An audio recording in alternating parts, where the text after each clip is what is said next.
When Ghost of Tsushima released in 2020, many people, myself included, were craving for a good action game in a feudal Japanese setting. And gladly, Sucker Punch delivered. With beautiful sceneries, smooth combat, rewarding exploration, and a basic yet engaging plot following the last surviving member of his samurai clan, Jin Sakai, which to this day remains one of my favorites in the genre. So when the sequel got announced, I was expecting to see Sucker Punch continue where they left off 5 years ago. And rightfully so, as the Washington-based developer since its founding in 1997 never released a game that wasn't at least somewhat liked by players and critics alike. Even their first game, the N64 exclusive jump-and-run rocket robot on wheels from 1999, was and is still considered one of the better ones on the Nintendo console. Anyway, back to their newest title. Ghost of Yotei is set several hundred years after the events of the first game. You play as a ronin named Atsu, who is on the hunt for the so-called Yotei 6. And once again, it is absolutely ridiculous how beautiful that world is, with sceneries ranging from lakes and rivers to forests or flower fields, and even the top of Mount Yotei. On several occasions, I simply had to stop and take a screenshot. And on top of that, the sound design really boosts the immersion, with things like the wind or footsteps, and especially the huge variety of sounds for combat sections, depending on what weapon hits what kind of surface. But despite music actually even being part of the gameplay, the soundtrack, while being far from bad, wasn't really something that stood out either. Now, the gameplay of Ghost of Yotei, like in many other especially open world games, is divided into exploration and combat. In the exploration part, if you played Ghost of Tsushima before, you will find many things you already discovered, beginning with the way you travel through the region around Mount Yotei, an inactive volcano on Japan's second biggest island, Hokkaido, that, due to its similar appearance, is also called Atsu Fuji, with Atsu being an old name for the region also used in the game, by the way. Anyway, to get around the island, beginning with the basics, you can walk, jump, run or ride your horse, always guided by the wind, showing you where to go instead of a simple marker. If you get on the back of your horse, the game switches into a cinematic mode that adds black bars on the top and the bottom. Those can be deactivated by pressing both thumbsticks down at the same time, by the way. Which is a good thing, as they get irritating after a while, especially in horseback action sequences. Further, there's also a lot of climbing again too, but here, there's also nothing really new if you have played any open world action game in the past 10 years or so. You can grab to edges and objects like ropes that, especially in dedicated climbing sections, are always clearly marked to avoid mistakes through confusion. The most notable thing might be the grappling hook, but once again, nothing innovative here. Which isn't necessarily bad. I mean, why should you touch a running system, right? But where the exploring in Yotei really begins to shine is the amount of different activities you can engage in. Beginning with trading with stationary or in some cases even traveling merchants that reached from blacksmiths, specializing on different types of equipment, to simply selling cosmetics and consumables. Further, there is a huge amount of outposts to clear that vary depending on the region and the story progress. On top of that, they are sometimes combined with my favorite addition to the game, which are the bounties. Those can be accepted at random places all around the world or directly at bounty dealers. Also, a nice detail in terms of bounties is that you will come across people looking to collect the bounty on Atsu that rises as the story progresses. Another aspect Yotei improves on is the part that animals play throughout the game, as aside from birds guiding you to points of interest and foxes that can be pet again, guiding you to shrines, you have the options to help out wolves, where you have to defeat some wolf hunters, which grants you some upgrades for your wolf companion. Speaking of rewards, that is one of the aspects that definitely help making exploring enjoyable in Ghost of Yotei, especially compared to other open-world action titles, because you will always get something useful, ranging from entirely new weapons or equipment, or upgrade points to new cosmetics for said equipment. A further addition is the option to camp almost anywhere on the map. Doing so will replenish Atsu spirit points that can be used for special abilities that need to be unlocked with upgrade points, or to simply heal yourself during combat. You may craft consumables, play the shamisen, a traditional Japanese string instrument that replaces the flute from the first game, cook and eat fish or mushrooms that grant small combat advantages and 1 point of additional spirit for an in-game day, or speak to people that sometimes randomly visit your camp that may tell you the location of points of interest or offer some trades. Now, aside from some riddles that almost always consisted of changing the position of some statues, taking a bath in a hot spring to boost max health, cutting bamboo where you have to quickly press a button combination to get a spirit point upgrade, and collecting materials in the overworld. That's about everything when it comes to exploring Ghost of Yotei. Now to the combat section, that starts with equipping the right set of armor and charm combinations, as those grant different effects like additional damage or weapon effects like kunai causing fire damage. Further, there's a lot of cosmetics like weapon kits, armor dice, masks or hats that can be bought or found and have no effects aside from changing Atsu's appearance. Now in the actual combat, here Sucker Punch probably made the biggest changes, because instead of using the same sword for the entire game and changing stances to counter different types of opponents, Atsu apparently hit the gym a lot, as she carries up to 5 different main weapons at all times that she switches around whenever needed. Those weapons all completely change the pace of combat and in some cases even have unique mechanics to them.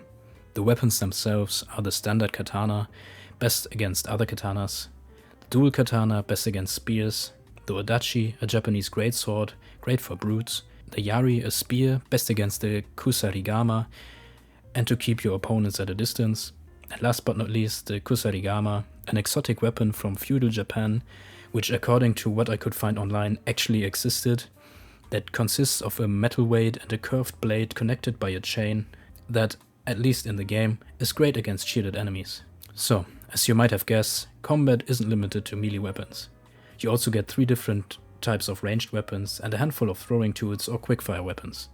Those are a bow and a bigger long-range bow that can also be equipped with different types of ammo, a rifle that is powerful but takes some time to reload, a pistol, kunai, a smoke, a fire and a blinding bomb, the Oni flame that adds limited time fire damage to the currently equipped weapon, and last but not least, pocket sand, the so-called Mitsubushi that disorients enemies for a short time.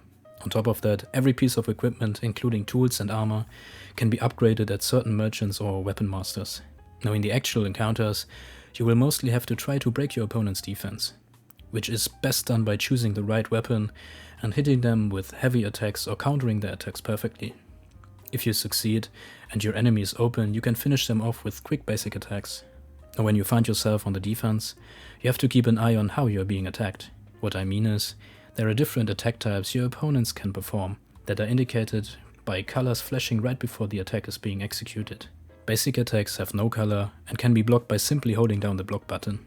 Blue light attacks need to be parried, red attacks have to be dodged, and yellow or golden attacks can only be dodged or countered by holding the heavy attack button and releasing it before your enemy strikes. If you get hit, you will lose the weapon you're holding right now, but if you hit first, your opponent's stance is broken instantly, and by upgrading through skill points you can disarm your opponent as well. So those attacks are a matter of high risk and high reward. If you end up being hit or even fatally wounded, you can invest spirit points to heal or resurrect you. And if you run out of spirit points, it's not game over. A spirit can be replenished by defeating opponents or drinking sake, which will blur your view for a while. Should you manage to defeat several opponents without getting hit, you may activate the Onryu's Howl that scares nearby enemies. This will get upgraded to the Ghost stance later in your playthrough, which will grant you a few insta-kills with the dual katana. When you decide to, or are forced to choose a stealthy approach, your options are a bit more limited.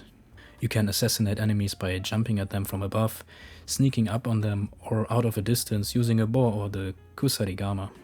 And I found myself actually missing the blowgun from the first game. Another addition to the combat in Ghost of Yotei are the companions, that will join you in certain missions and aid you in battle or allow double assassinations, with the only one joining you outside of missions being the wolf that can even appear when you die to save you and join the fight. Now before we come to the story section, I want to give you the option to skip to the timestamps shown on the screen right now, if you don't want to get spoiled. With that out of the way, the game begins with the protagonist Atsu as a child, where her home is being attacked by the so-called Yotei 6, who murder her parents before her eyes. The leader of the Yotei 6 apologizes to her before pinning her to a tree with a sword, and ordering the others to burn said tree. We get a quick summary of her story until now, where she honed her skills as a soldier. The game then switches to the present, where she writes down all the names of her attackers, before heading inside a small village where some bandits throw stones at a horse. Atsu defends the horse and kills the bandits in battle, before moving to a small hut where their boss is drinking with his men. As it turns out, the boss happens to be the snake of the Yotei 6. After an intense fight, including some flashbacks to the day Atsu's parents were killed, She finds herself on the ground. The snake stabs her with his sword, but Atsu manages to grab a knife and kill her attacker. Afterwards, the injured woman leaves on the back of the horse she protected, with the townsfolk watching in disbelief. She heads to her hometown, where the tree she was pinned to all these years ago is blooming again. Here we get another flashback to the time before the attack, where the young Atsu plays with her brother named Jubei. After a round of tag, her mother calls her over to practice the shamisen. Back from her flashback, we get to clean up her burnt down home a little, before going back to the past where we get a combat tutorial. Next up, she heads to the Yotei Shadow Inn. Here she tries to get some information from a group of outlaws, but the only thing they tell her is that the Yotei 6 put a bounty on her head before attacking. After their battle, the innkeeper expresses his gratitude and Atsu rests in one of his rooms. The next morning, a young woman offers to sell us a bow, but Atsu is missing the funds, so the woman gives us a tip where to earn some cash. As she steps outside, Atsu is confronted by a samurai from the Matsumae clan, who apparently was tasked with hunting the Yotei 6. But before the confrontation could get violent, the bounty broker Kojiro steps in to calm down both sides. After accepting some bounties, Atsu heads towards the stables her father told her about when she was a child. There she helps out the owner who is being robbed for his horses for an upcoming war between different factions in the region. Afterwards, he guides her to a nearby lake where Atsu remembers going together with her father. Following a quick flashback sequence, we get to choose our horse. I took the grey one and named it Flame. Afterwards, Atsu heads to Mount Yotei, where another friend of her father is supposed to live. So she climbs up there, eliminating a few foes along the way, to finally find him in his hut. She asks him to teach her the dual-wielding katana fighting style, which he agrees to, despite some hesitations. Back to the past, we see Atsu with her brother on Mount Yotei, where they were gathering mushrooms for their mother. They come across a wolf that is about to attack, but a stranger fires a shot that scares the animal away. As a sign of their gratitude, the children offer to bring him to their parents to sharpen his sword. As it turns out, the man is actually Saito of the Yotei 6, and this is how he found out where Atsu's parents lived. Further, we find out that Saito and Atsu's father know each other already. Following this, the events of the beginning take place and we get back to the present. Here, Atsu gets her father's sword from Hanbei before finishing her training, which allows her to use 2 katanas at once. When they return, some of the Yotei 6's minions are in the progress of burning down our new master's house, and Atsu gets to put her new skills to the test. Next up, we make our way to Saito's training fortress, where Atsu hopes to get closer to her main target. On the way, she comes across an injured bounty hunter who tells her about 3 outlaws that hunt and torture samurai. With those 3 honorless individuals out of the way, Atsu keeps heading towards her destination. Along a river, she meets a traveler named Toko, who is accompanied by a bear. He asks Atsu for help to get back a charm he intended to lay on the grave of a deceased girl. After helping out the merchant that is in possession of the charm and bringing it to the graveyard, we meet the girl's father, who is surrounded by bandits. Atsu fends off the attackers and tells him about her mission. The father thanks Atsu for her help, but asks her to get lost as soon as he hears Toku's name, because as it turns out, his bear was the one who killed the girl. Atsu confronts Toku about the news she heard. He tells her that he got in a fight with the father when he was drunk, and when he pulled a knife, the bear tried to protect him, but the daughter got caught in between and died. He offers his life if we want to avenge the dead girl, but instead of following through with that, the two agree that he and the bear part ways forever. And I have to say that I really like how almost every random NPC encounter feels like it exists for a reason. But back to the main objective. When Atsu arrives at the training facility, she is let in after telling them the password. And I must say I actually don't know how she got that, but we just don't question that. But her luck doesn't last as long, as the man greeting her inside recognizes her as the snake's killer. So she is forced to kill the man in a standoff and make her way further inside. After taking out and sneaking around a few of the training soldiers, Atsu stands over Saito having a meeting with some of his higher ranking men. She jumps down trying to end Saito's life, but because this would make the story quite short and boring, Saito is able to dodge and disarm her. His men draw their swords, but he calls them back and instead expresses his surprise once he picks up her sword and realizes who she is. He guides her outside, where he tries to explain how his way of ruling is better than that of the shogun. As under him, it wouldn't matter who you are.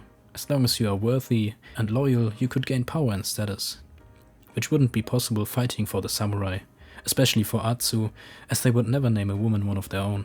He then gives Atsu her weapons back, picks up one himself, and challenges her to a duel. But as soon as the two begin to fight, the samurai clan attacks, and burning arrows are filling the air. Still, the two cross their weapons, but when the flames spread too much, and Atsu even gets hit by an explosion, Saito leaves and Atsu hears Hanbei's voice before passing out. When she comes back to her senses, she wakes up next to her savior and master. He explains that he told the samurai about Saito's base and sent them there because he thought that would help Atsu on her mission. Atsu thanks him, and the two part ways for now. The Ronin's next goal now is to find and take out the Oni of the Yotei 6, who apparently hides in Ishikari Plain, but before she can get there, she comes across a man hiding in a cave that made a deal with a cursed flute that expects him to kill people for him to keep playing said flute. Atsu gains access by impressing the man with her play, and inside the two begin to fight. He attacks with quick strikes and changes direction of his moves regularly, but after a tough fight, Atsu overcomes the challenge and the man dies doing what he murdered for, making music. Following that encounter, she makes her way to the Oni's hiding place, but is stopped by a gate guarded by the samurai clan that won't let her pass unless she gets a permit. A nearby beggar overhears the conversation and calls Atsu over. He tells her that the Oni drove him away from his home and gives her his travel permit for 10 coins, as it has no worth for him anymore. Now with the permit in her possession, she is led through the gate right after a group of samurai. But as soon as she reaches the other side, a group of raiders associated to the Oni attack, and Atsu has no other option than to fight alongside the samurai. When the attackers have been dealt with, the leader of the group, named Lord Kitamori, orders Atsu to follow her to look for missing reinforcements for the soldiers at the gate. After riding for a while, they find the dead horses of the samurai they were looking for, and footprints close by leading uphill. On top of a hill, Kitamori notices smoke, and the two bear witness to the Oni's men ending the missing samurai's life like they were witches in the Middle Ages. Fueled with rage, the samurai rushes to avenge his brothers, Atsu right behind him. When they defeat every last one of the Oni's men, Atsu leaves Kitamori, which apparently means protector of the north by the way, alone so he can bury his men in peace.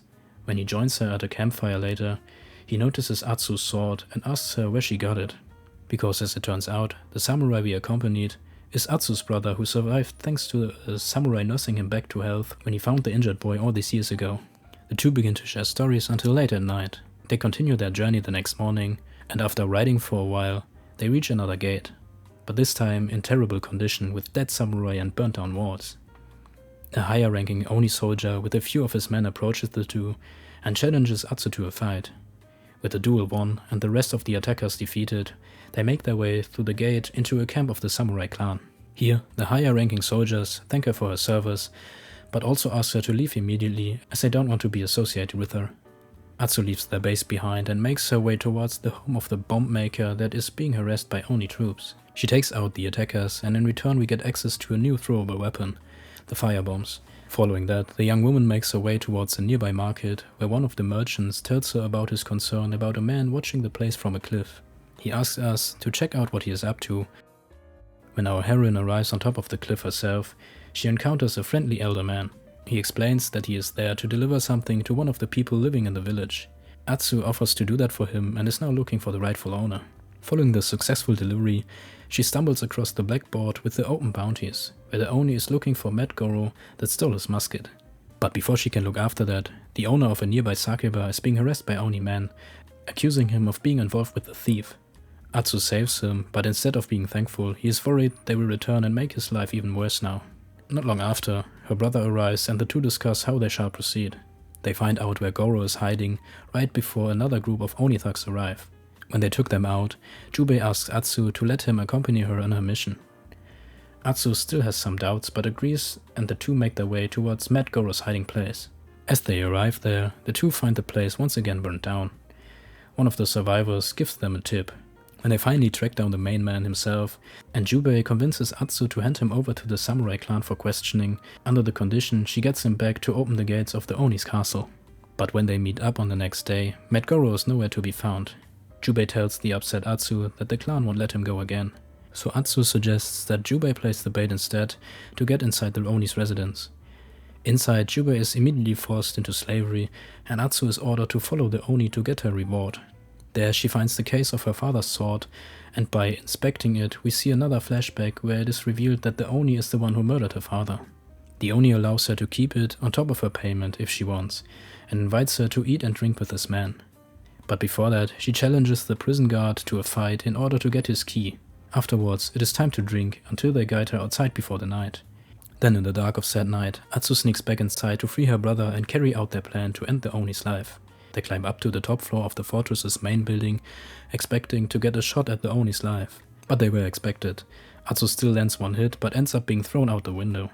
Jubei follows, and the two now have to run for their lives. They manage to get to their horses and flee the scene. At the end, Jubei and Atsu get in an argument because Jubei wanted to save his men that also have been captured by the Oni, and Atsu wanted to carry out the plan with Matt Goro instead, which ends with the two parting ways. She decides that the best thing she could do is to take matters into her own hands again and try to get Matt Goro herself. When she heads straight for the gates of the Matsumaya camp, the samurai make it clear she is still not welcome there, so she has to wait for the night and sneak to the prison cells. Here, Goro offers his guidance under the condition that Atsu would help him regain his freedom. But before they could break out, Jubei appears and interrupts their plan.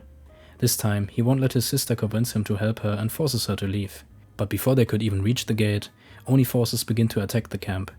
Atsu once again fights alongside the samurai, helping to fend off the attackers.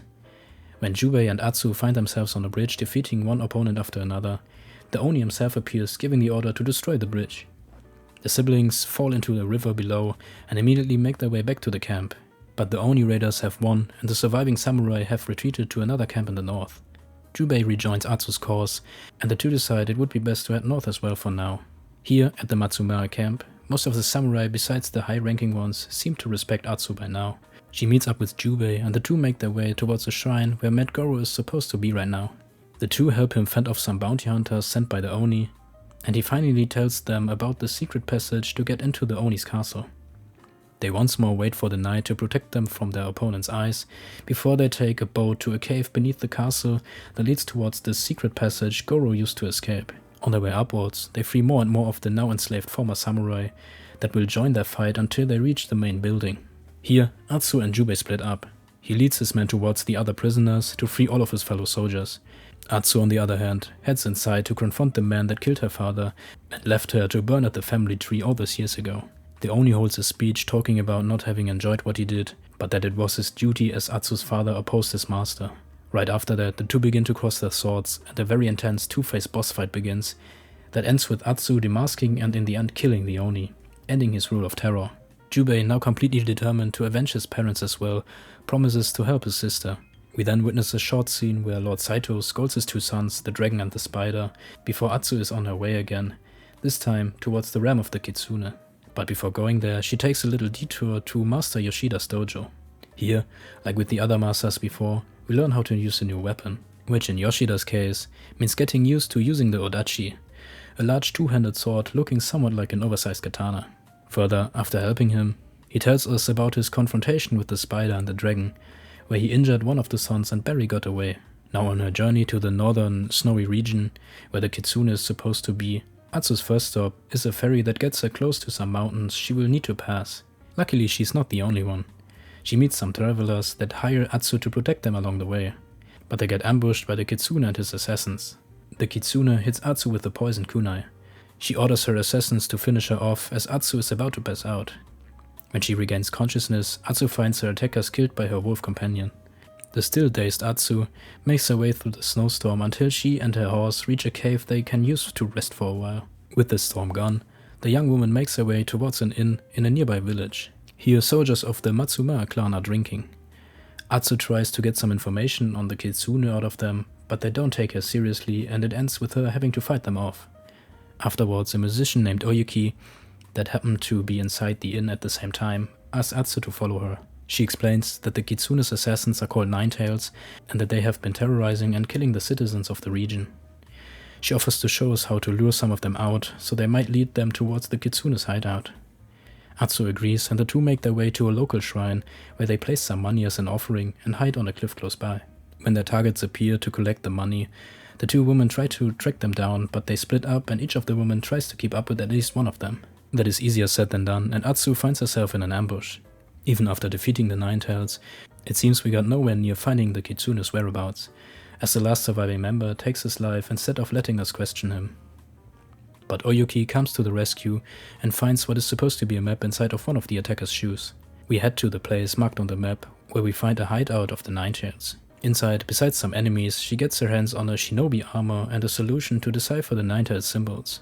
With the new equipment in her bag, she heads back towards Oyuki to share the news and to come up with a plan on how to proceed. On her way, she comes across the little farm of a woman that is being harassed by the Kitsune soldiers. She teaches us how to use kunai as the reward for helping her out. Following that, it's back to the inn where Oyuki helps Atsu to get to the Matsuma's information on the Kitsune through a secret passage. The info leads the two to a man that the two decide to poison in order to get him to talk. He points them towards a dye house with another secret Kitsune hideout beneath, but once again Atsu doesn't get her hands on the man himself. Instead we find a puzzle box, and with the help of our musically talented ally, its contents are revealed to be a list of ingredients for the Kitsune's poison and where to find them. When the two meet up at the place where the Kitsune grows his poison plants, they find a camp of the Matsuma soldiers waiting to attack the Kitsune's hideout. The two women sneak their way inside, making their way through countless riddles that at this point were more annoying than challenging and fun, which is mainly due to them feeling like occupational therapy when the only action you are able to do is swapping positions of like 2 items. Anyway, eventually they will get the first real look on the main man in a long time, but the moment the two decide to go after him, the samurai clan attacks the hideout and chaos breaks out. Atsu decides to use said chaos and charge through the fighting soldiers and attack the Kitsune directly.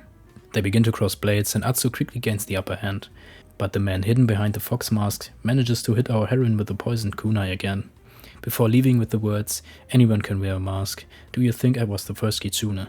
Through the hallucinations due to the poisoning, Atsu remembers the moment the Kitsune allowed her to flee during the night where her family was attacked. And more importantly, she remembers the Kitsune's voice, that, back then, used to be the voice of a woman. And that woman happens to be our new ally.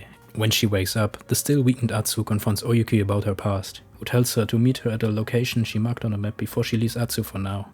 When she wakes up, the still weakened Atsu confronts Oyuki about her past, who tells her to meet her at a location she marks on a map before leaving Atsu for now.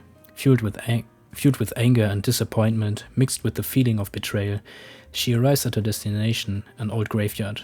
Here, the former Yotei 6 assassin tries to explain herself, but it is no use, as Atsu is determined to fight her.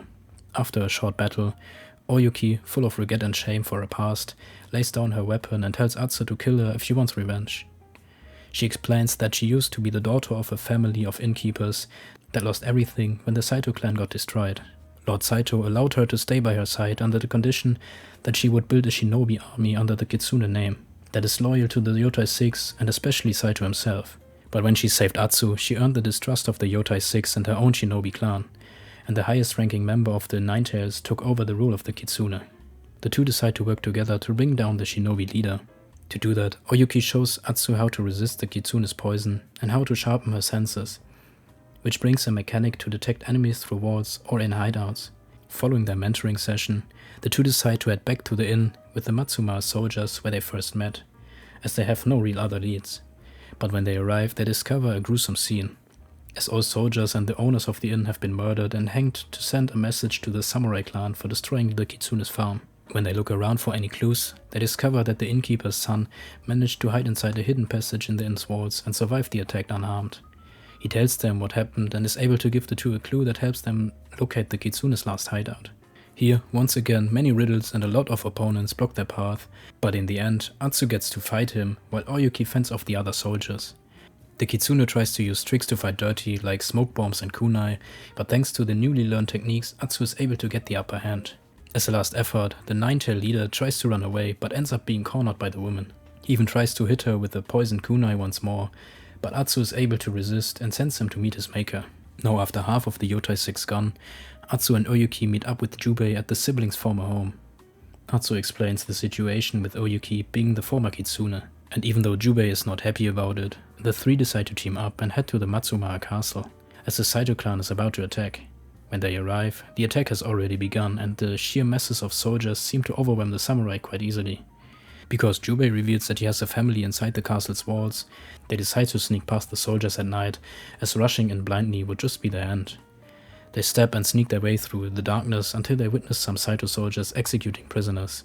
Jubei decides to intervene and ask the others to help him with a rifle from above. They defeat the small group of soldiers and a girl walks out of her hiding place that immediately runs towards Jubei, calling him dad. Jubei explains who the other two are to his daughter called Kiku before they head towards the region around Castle Matsumai. They meet up again at Jubei and Kiku's home inside the castle walls before going after the dragon who is supposed to hide inside the lighthouse. They and a few additional Matsumai samurai fight their way through the dragon's forces until Atsu follows him to the top of the lighthouse. But he jumps down into the waters below and heads towards the ship to flee before letting said ship's cannons shoot at Atsu on top of the tower. With the dragon gone for now, the siblings decide it would be best to go after the spider for now, to use him as bait to lure out his brother. So they sneak inside the spider's hideout disguised as dancers with Kiku's help, who knows a secret way inside due to her playing with the former owner's children. The spider's no real threat to us, and after quickly defeating him, and Atsu showing a lot of restraint not to relocating his head, he is brought to the Matsumai base. Before the dragon comes to his brother's rescue, the group takes the chance to bond at a shrine in the woods, where they share stories and Kiku is even allowed to try her first sake. And the next day, it is time to put their plan into action as they await the dragon at the shore. But to their surprise, Lord Saito starts an all-out attack on the castle from all sides, and the Matsumai are quickly overwhelmed. In the chaos, Atsu decides to leave Jubei and Oyuki behind and go after the Saito brothers alone. She finds the dragon between fighting soldiers and the two begin to duel with the spider shooting at us from a distance. And I must say that I was really disappointed by this fight, and not because of how easy or difficult it was. It was just not really enjoyable compared to the others, which begins with the spider shooting at you all the time, which overall wouldn't be a problem to dodge on its own if the other brother wouldn't randomly shoot at you as well. And if you find yourself in the dodge animation while the game decides it's time for the other to shoot as well, it's impossible not to get hit. On top of that, the dragon uses a certain attack animation with his sword that is used for 3 or 4 attack times. That added another layer of randomness that made the fight simply feel cheap compared to the others, which I did not expect from a main story boss in a Sucker Punch game. Anyway, with the dragon dead and the spider on the run, Atsu rushes to the temple from the day before, hoping to find her allies there. But the only one waiting for her is her niece Kiku, who under tears asks where the others and especially her dad are. Atsu tries to calm her down, assuring her that the two are still alive, but they have to leave now. She brings Kiku to her old family home, before Atsu, scared to lose everyone she cares for once again, seeks advice from Hanbei, who taught us how to use the dual katanas in the beginning. He manages to help her sort her thoughts, and Atsu decides her best lead would be to look for the spider at a Saito family gravesite. When she arrives, he is nowhere to be found, so she decides to wait and eventually he actually shows up. They exchange some words, and Atsu tries to convince him to tell her where Saito imprisoned her brother and Oyuki. But the last surviving Saito sibling is not too fond of that idea and takes off into the mountains. Atsu chases after him until they reach a dead end, and they are forced to fight. Here, we also get to know the reason for Saito's hatred against Atsu's family, as due to her father's betrayal, Saito lost everything and his daughter starved to death. Despite defeating him, Atsu decides not to take the spider's life, and the two seem to at least somewhat understand where they are coming from. Surprised by her actions, the spider offers to bring Atsu to where her allies are being held. To get there, the two meet up at the harbor, as the hideout is best reached by boat. Shortly after arriving, the two part ways and Atsu begins to sneak and fight her way through the Saito soldiers. First to reach her brother, and shortly after to get Oyuki as well. With the entire base now alarmed, the three rush to their horses, right out the gate and towards Atsu's and Jubei's old family home. When they get close, the trio notices something is off, and when they walk through the gate, they see Saito playing a game with a scared Kiku. He tells them that his fight is with the ghost, and he will let Kiku and the others go if Atsu agrees to fight him alone. Atsu orders the others to do as he says, and the duel between the two begins. And Saito immediately begins to use every trick in his arsenal, ranging from different weapons and delayed attacks to gadgets and guns. When one of his weapons breaks, he pulls out his sword, and the second phase seems to begin, until a scripted event causes Atsu to be disarmed, and Jubei joins the fight to save his sister. The two continue to fight together, but when Jubei rushes into an attack carelessly, that mistake causes him to be deadly wounded by Saito. Fueled by hatred, Atsu is now more determined than ever to kill the man that continues to take everything from her. And this part is definitely my favorite fight of the game, as it is everything I loved about the combat of Ghost of Tsushima 5 years ago, which is an atmospheric, challenging one-on-one sword fight. When our heroine ends up fatally striking Saito, she switches her attention to her brother. Under tears, she promises him to do everything to keep Kiku safe, before him taking his final breath. The credits roll, and we get a time skip of 6 months, where Kiku, Atsu and later Oyuki as well spend some time at the new old family house. And this sums up the story of Ghost of Yotei.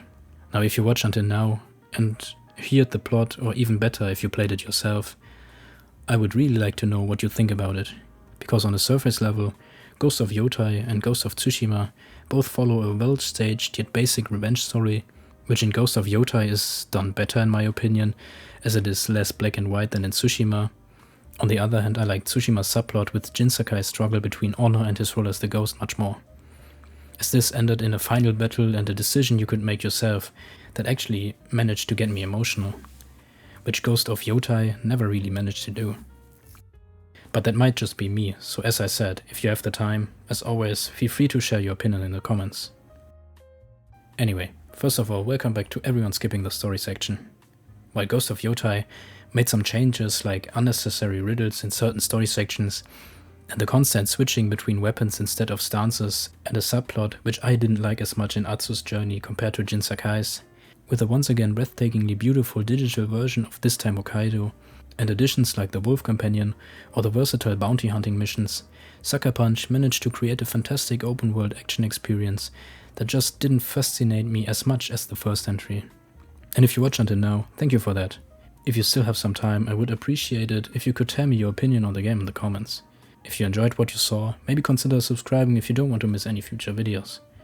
And I hope to see you next time.